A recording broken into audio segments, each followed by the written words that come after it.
Assalamualaikum warahmatullahi wabarakatuh. Nah, kali ini Eki YouTube barengan sama Mawapres FEB 2020. Kak Ratu Giva, halo. Boleh dong Kak Ratu Giva perkenalan terlebih dahulu? Halo semuanya, nama aku Ratu Giva, biasa dipanggil Giva, aku dari Ekis Angkatan 2017.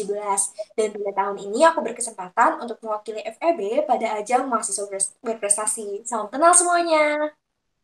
Nah, udah pada tahu dong siapa Mawapres FEB 2020. Gimana nih Kak Ratu Giva selama pandemi ini kabarnya di rumah aja? Alhamdulillah baik. Nabila gimana? Baik juga, Alhamdulillah. Walaupun di sini jadi di zona yang kurang aman, tapi tetap sih di rumah aja kayak gitu.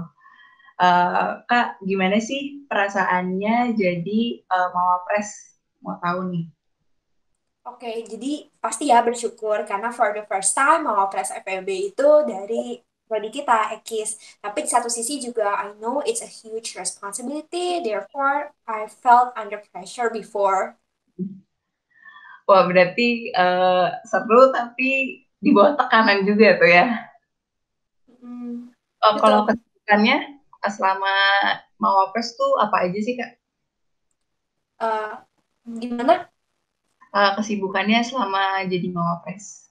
Kalau kesibukan selama jadi mama persis sama kan tugas kuliah, terus juga kegiatan jadi teaching assistant. Cuma bedanya adalah ketika persiapan untuk seleksi mama pres. Karena yang namanya mama pres itu dinilai berdasarkan 4 komponen kan. Pertama itu IPK, kedua adalah kepribadian, ketiga adalah kemampuan berbahasa asing, dan keempat itu karya tulis ilmiah. Jadi kompleks lah untuk jadi mama pres. Makanya butuh disiapkan dengan baik.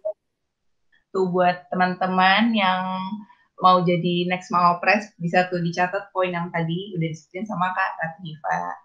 Nah, kalau buat respon orang tua pas Kak Ratu Giva, aku mau jadi mawapres nih, respon orang tua tuh kayak gimana? Kalau orang tua pasti dukung ya, cuma orang tua selalu ingetin bahwa apapun hasilnya nanti itu jangan disesali dan jangan sampai down yang berlarut-larut, karena penting juga untuk punya kesiapan mental. Berarti orang tua support ya, support banget Kak Ratu Giva jadi mawapres buat FEB 2020. Terus motivasinya buat tetap ikut lomba sama aktif di bidang akademik tuh apa aja Kak? Kalau aku sih berpikirnya bahwa aku ingin menjadi sosok wanita yang triple B. Triple B itu apa? Triple B itu maksudnya punya brain, beauty, and behavior. Mungkin kalian udah sempat tahu kan kayak Wilda Mansur, Dian Sastro, Maudy Ayunda, itu kan mereka sosok-sosok yang triple B. Punya brain, berarti mereka berprestasi, beauty, mereka itu good looking, dan behavior, punya attitude yang baik. Nah, Hmm. itu ikut lomba, terus kayak fokus di akademis, menurutku itu adalah salah satu bentuk gimana caranya aku bisa menjadi sosok wanita yang triple B itu, brain, beauty, and behavior. Itu adalah salah satu motivasi aku, dan motivasi lainnya itu adalah bahwa aku selalu pengen jadi anak yang membawa kabar bahagia untuk orang tua. Kalau itu dua motivasi aku sih kayak gitu. Wah, mantep banget. Nah, kalau misalnya kan Kak Ratu Giva nih jadi mawapres juga, terus harus kuliah, biasa juga kan maksudnya. Terus habis itu katanya milih jadi TA ya Kak, bener gak tuh? Nah, gimana sih bagi waktunya antara ketiga itu? Kalau untuk bagi waktunya, aku selalu bagi bahwa di weekdays itu Senin sampai Jumat, biasanya aku fokus untuk kegiatanku di FEB, entah itu teaching assistant, terus lomba, juga tugas-tugas kuliah. Nah, kalau misalnya weekend itu adalah waktu aku untuk belajar di Fakultas Hukum. Jadi, 1 minggu tuh emang full banget gitu. Tapi itu berhasil sih untuk ngebagi waktu selama ini. Nah, jadi yang belum pada tahu, kalau misalnya Kak Ratu Giva itu kuliah di dua tempat ya Kak? Di mana aja tuh Kak kalau boleh tahu? Kan di FEB di ekonomi Islam satu lagi aku ngambil ilmu hukum di Universitas Terbuka. Makanya kalau di Universitas Terbuka itu bisa kapan aja kan belajarnya, tapi ujiannya biasanya Sabtu Minggu. Oh, ujiannya tetap Sabtu Minggu, tapi jadwal kuliahnya kapan aja ya Kak ya? Lebih fleksibel kayak gitu. Terus kalau misalnya ini nih Kak, kan jadwal padat, terus kayak kita udah capek terus gimana sih tipsnya biar kita tuh nggak jadi deadlineer? Nah, menurutku deadlineer tuh apa ya? Itu suatu habit. Dan untuk merubah habit itu kan butuh sekitar 28 hari. Makanya mungkin sedikit. kata yang bisa aku kasih tahu untuk para deadliner bahwa kalian nggak tahu kan masa depan itu bakal kayak gimana. Kalian nggak tahu probabilitas bahwa mendekati deadline bisa aja kalian sakit, laptop kalian rusak, ternyata tugasnya susah. Maka dari itu kalian harus mengerjakan itu sesegera mungkin setelah ditugaskan kalau ada free time. Tapi sebenarnya deadliner atau bukan, bagiku yang penting adalah gimana outputnya. Itu selesai dengan baik atau enggak. Jadi itu kembali ke preferensi masing-masing ya. Terus Kak, nih kalau kan Kakak mau apres ya, pernah nggak sih nggak ngerjain tugas dosen? Pernah apa? Nggak ngerjain tugas dosen. Oh, enggak lah, nggak pernah, nggak pernah. Kan itu kewajiban, masa nggak dikerjain? Jadi buat teman-teman yang mau jadi mawapres, selain yang 4 poin yang tadi disebutin sama Kak Giva, kalian juga jangan jadi deadlineer sama harus ngerjain tugas dosen terus pasti ya Kak. Benar-benar. Terus katanya Kak Giva nih jago banget presentasi. Gimana sih Kak caranya biar jago presentasi terus pede tuh ngomong di depan umum? Sebenarnya jago banget sih enggak, tapi kalau PD itu wajib. Gimana sih caranya supaya PD? Pertama itu adalah kalian harus mempersiapkan. Mempersiapkan tuh ya sederhana aja. Kalau aku biasanya coba aja sekali gladi resik tuh di depan kaca supaya aku lihat gitu buku, lihat mimik wajahku dan lihat gimana pronunciation aku. Nah, terus supaya bisa pede juga, jangan lupa selalu senyum dari awal sampai akhir dan kalian harus yakin bahwa orang-orang itu akan mendengarkan kalian dan kalian adalah orang yang paling mengerti mengenai materi apa yang akan disampaikan. Makanya eh, itu yang membantu aku untuk bisa pede presentasi, entah itu di kelas, kompetisi, atau juga di Mawapres. Oh, berarti kayak gitu ya Kak. Terus kalau misalnya nih, kan Kakak jadi TA ya, TA-nya tuh TA Etrik ya Kak, bener kan? Nah, kenapa sih milih TA Etrik? Kenapa nggak pilih jadi TA matkul lain tuh? Kan banyak ya. Nah, ya jadi sedikit cerita bahwa sebenarnya aku tuh udah selesai ikut tes untuk jadi teaching assistant Bank Mini atau manajemen perbankan syariah. Tapi pada saat itu aku nekat tuh daftar ke TA Etrik. Padahal TA ekonometrik tuh waktu itu belum buka buat ekis, jadi yang daftar cuma anak ekonomi bangunan.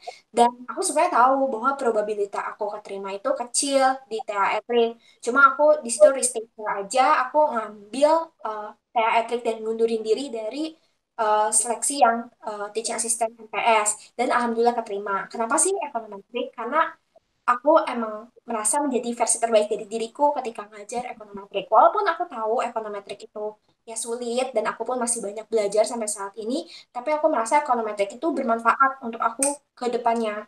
Tuh, makanya aku lebih baik untuk belajar ekonometrik. Oh, kayak gitu. Kalau boleh tahu Kak Giva mau ngambil apa emang bidang apa nih pekerjaannya pas nanti kalau misalnya kerja? Sebenarnya kalau kerja, aku masih berpikir sih untuk professional careerku kan pengennya sih ya aminin aja lah. Aku sebenarnya pengen punya professional career kan di Central Bank. Nah, dan pastinya kalau untuk bisa keterima di Central Bank, aku pikir untuk punya kemampuan research dari ekonometrik itu menurutku bakal bermanfaat sih. Terus ini kan liburan ya, liburan bukan liburan dan pandemi juga. Nah, Kak Giva itu kesibukannya apa sih selama corona ini? Maksudnya kan pandemi di rumah aja, terus kayak jadi males-malesan. Kalau seorang mawapres tuh kesibukannya apa sih?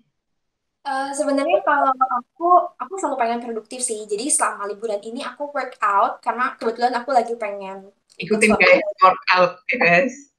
Iya, Terus, lagi gitu. pengen ngebentuk badan. Terus Ah, ah.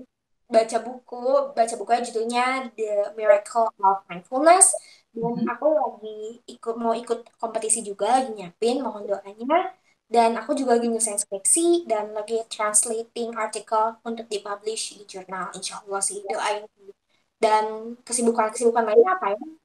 Ya, mungkin sama aja sih kayak kalian. Ya, aku juga nonton YouTube, denger lagu, tapi tetap harus diselingi dengan hal-hal yang produktif. Mau ikut lomba ya Kak? Wah, ikut lomba apa tuh? Rahasia ya, masih proses soalnya. Masih proses. Oke, oke, oke. Terus tadi kan pertanyaannya ada yang serius-serius nih. Nah, sekarang yang lebih nyantai. Mau tahu nih, tipe cowoknya Kak Giva tuh yang kayak gimana? Tipe cowok aku ya overall pasti sama ya. Setiap cewek pasti pengennya yang good boy, terus Hmm. yang ya moderate, soleh gitu ya. Dan Hmm. aku Ada ya. dan aku sih personally suka cowok yang secara spesifik tuh dia berponi, terus kulitnya bagus, wangi, dan dia senang pakai kemeja atau black t-shirt. Itu personal preference aku sih kalau buat cowok. Aku masih available kok sekarang. Oh, Serius. masih tuh guys, jadi buruan nih kalau misalnya mau cari jodoh, nah Kak Giva masih available. Terus berikutnya nih, kalau dilihat-lihat Kak Giva kan glowing banget ya, bersih banget mukanya. Skincare-nya apa nih?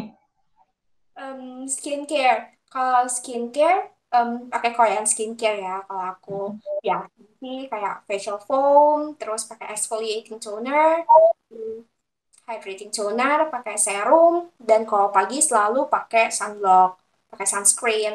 Itu sih paling, dan kuncinya sih kalau aku selama kuliah biasanya nggak pernah pakai bedak. Makanya makanya itu supaya nggak beruntusan gitu kulitnya. Makanya aku mau pakai bedak biasanya. Kayak gitu. Itu pernah nggak sih, kan berlayer-layer ya itu skincare. Pernah skip skincare buat morning routine atau night routine?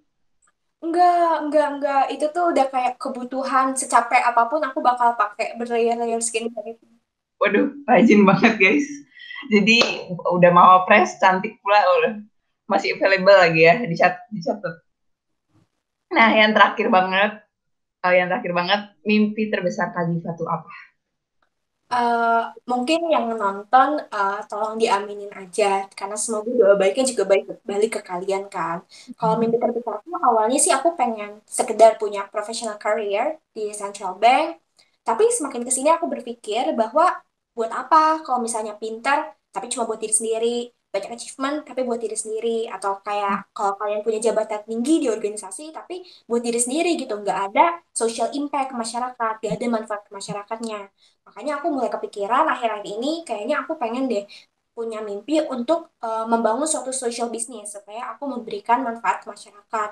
Dan sampai sejauh ini aku masih berusaha merumuskan gimana nih social business aku yang ingin aku wujudkan. Makanya mohon doanya supaya aku tuh bisa untuk punya professional career di Central Bank, tapi juga punya social business untuk memberikan manfaat bagi masyarakat. Nah, udah selesai nih kita ngobrol-ngobrol bareng sama Kak Ratu Diva, mau Press FEB 2020. Terakhir, closing statement dari Ratu Diva apa? Em, Mungkin moto aku aja ya selama ini. Kalau tadi udah mendengar tentang Triple B, sekarang Triple G. Kalau moto aku adalah glowing, growing, and giving. Kayak gitu guys. Jadi terima kasih buat yang udah nonton episode kali ini. Sampai bertemu di episode berikutnya. Wassalamualaikum warahmatullahi wabarakatuh. Dadah.